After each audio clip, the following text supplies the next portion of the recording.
I want to bring in the former New Orleans Mayor, Marc Morial, for more. Mayor, thanks for joining us. What's your Thank you. reaction, Good morning. first of all, just to hearing that this happened the way that it happened on New Year's Eve in Bourbon Street? I'm sickened by the entire incident. I am in great pain for the families of those who've lost people, for the two law enforcement officers who've been injured.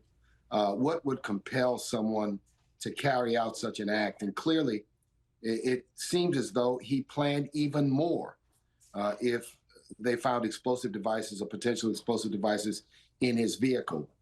This is an area of great festivity. The French Quarter is about a little bit less than 1 square mile. Bourbon Street, of course, the main street of bars and lounges and places where people go. And New Year's Eve and New Year's morning are perhaps one of the best places to be on New Year's Eve and New Year's morning.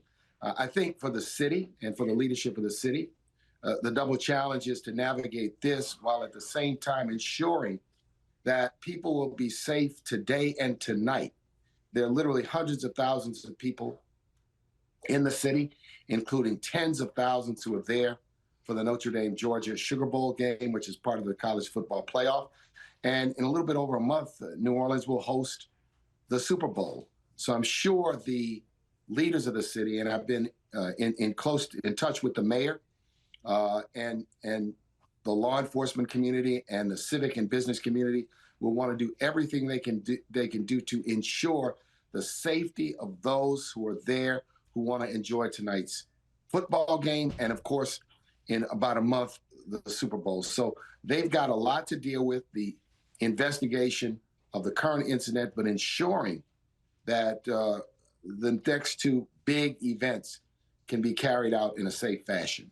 And let's talk a little bit more about that, Mayor. One, how surprised are you? And what's your reaction just to the fact that this truck was able to make it onto Bourbon Street? We have at least one eyewitness saying that the normal big, powerful steel barricades weren't up and that they had sort of more flimsy plastic barricades. Again, just one eyewitness account, but that's what he's telling us. And do you think they can go forward with the Sugar Bowl tonight in these circumstances?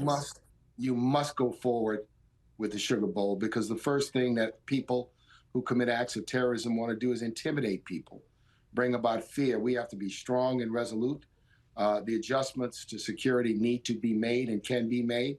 And I think why those barricades were not up, if they were not up, is going to be, I think, central to this investigation.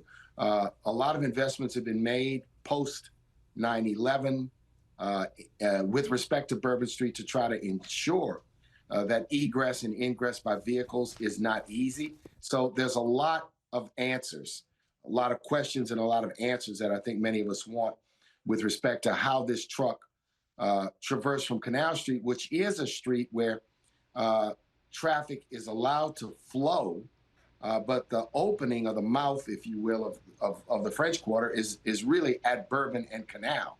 So that truck obviously took a right. The barriers are down about a block, usually at the corner of Iberville and Bourbon. And how that truck got into that area, I think we all want to know.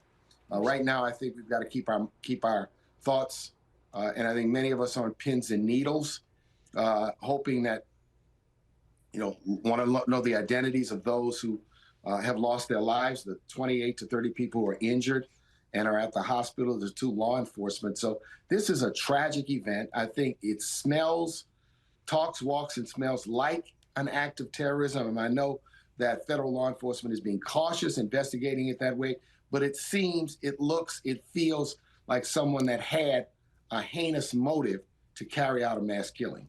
And the FBI now also says, as Pierre already pointed out, that they are also investigating this as an act of terror now.